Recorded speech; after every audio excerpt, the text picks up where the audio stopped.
Contas. Vamos trazer agora a informação aqui para vocês, chamando a atenção do meu time do Switch. O que é o Ministério Público de Contas? É o Ministério Público que atua dentro do Tribunal de Contas da União.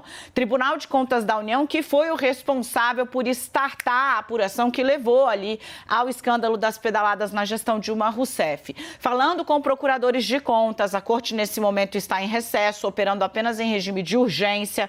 Os procuradores de contas me dizem que os indícios levantados, inclusive pelo Fernando Nakagawa, com a apuração junto ao boletim da execução da Previdência sobre o governo Bolsonaro, justificam investigação da gestão previdenciária nos estertores do governo Jair Bolsonaro.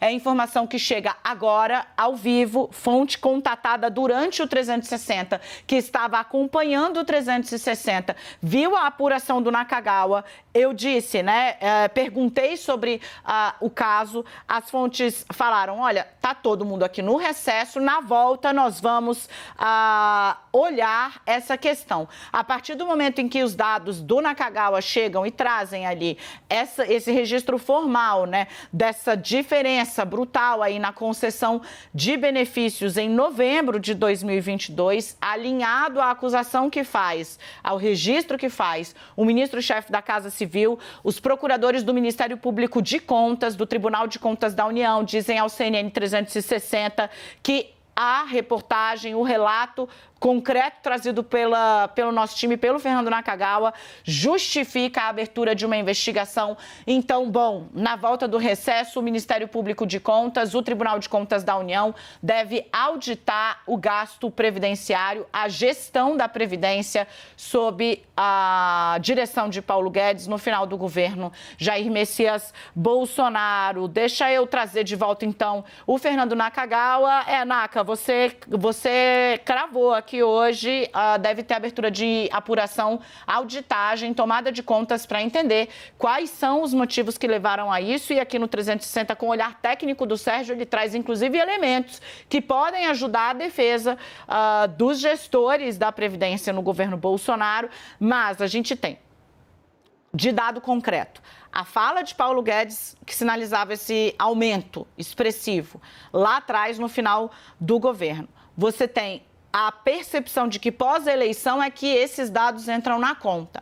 A comparação fática de que no mês da eleição, em outubro, o governo que atendia as novas inscrições de aposentadorias em cerca de 80 dias passou a levar 21 dias a mais, levar 100 dias para fazer isso, o que fez com que outubro inteiro tivesse ali, fosse, digamos assim, ganho com esse prazo que o governo passou a levar a mais. Em novembro, você volta ao patamar histórico de 80 dias para liberação de aposentadorias e tem esse estouro de novas aposentadorias que não foram concedidas no período eleitoral. Vai ter investigação. Fernando Nakagawa. Dani, é preciso observar que eu procurei o ministro Paulo Guedes, mandei uma mensagem a ele perguntando sobre isso e a CNN está absolutamente aberta a ouvir o ministro Paulo Guedes e a equipe que acabou de deixar o Ministério da Economia, porque de fato a gente pode ter alguma explicação técnica, como o Sérgio Vale muito bem pontuou, por exemplo, esse represamento aí mais de médio e longo prazo, gerado, por exemplo, pela pandemia, ou o INSS às vezes está sujeito a situações, por exemplo, de sistema ou algum outro tipo de protocolo, o que pode também explicar esta diferença dos números. Então, reforçando aqui, eu procurei particularmente aqui o ministro Paulo Guedes e o ex-ministro Paulo Guedes, em caso de qualquer resposta, eu volto aqui imediatamente com a posição de Guedes. Dani. Deixa eu ouvir o Sérgio. O Sérgio tem mais alguma ponderação a fazer diante desse assunto? E, claro, a gente vai voltar a falar de outras coisas aqui. Sérgio Vale vai ficar conosco ao longo do 360. É um reforço que eu não preciso nem qualificar. Vocês já sabem, sou fã e o cara traz muito, agrega muito tecnicamente aqui e, principalmente, para o nosso telespectador, é valoroso demais o que traz esse timaço que a gente tem com você, querido. Dani, eu acho, assim, precisa investigar o mês a mês, na verdade, do ano passado, né? O que aconteceu de janeiro a dezembro, com os dados que vão ser divulgados, para a gente ter um pouco de ideia quando que atrasou, como que foi esse atraso, se teve alguma motivação técnica. e se teve de fato alguma movimentação política, de pedido político para isso acontecer, de fato precisa ser investigado mês a mês o que aconteceu com todos esses dados. Mas eu tenho a impressão que o volume do ano passado pode estar atrelado com essa questão dos atrasos da pandemia, dos atrasos pós-reforma da Previdência, e a gente viu, né, Dani, ano passado, não foi só na Previdência, a gente viu o governo Bolsonaro se embananar na questão fiscal em diversas frentes, universidades federais, não foi só por aí. Então, nossa, tem um cenário importante, fiscal... né, Sérgio? Desculpa te interromper, mas o que a gente viu no fim do governo mesmo foi um apagão.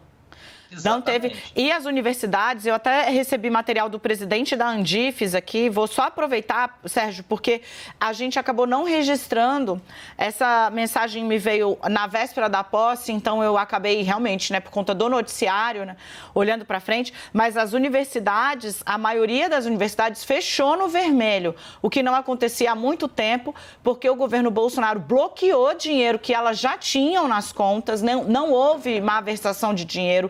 Em nenhum dos casos, a gente analisou um a um aqui no 360, eu fiz essa investigação ao vivo para que as pessoas pudessem acompanhar.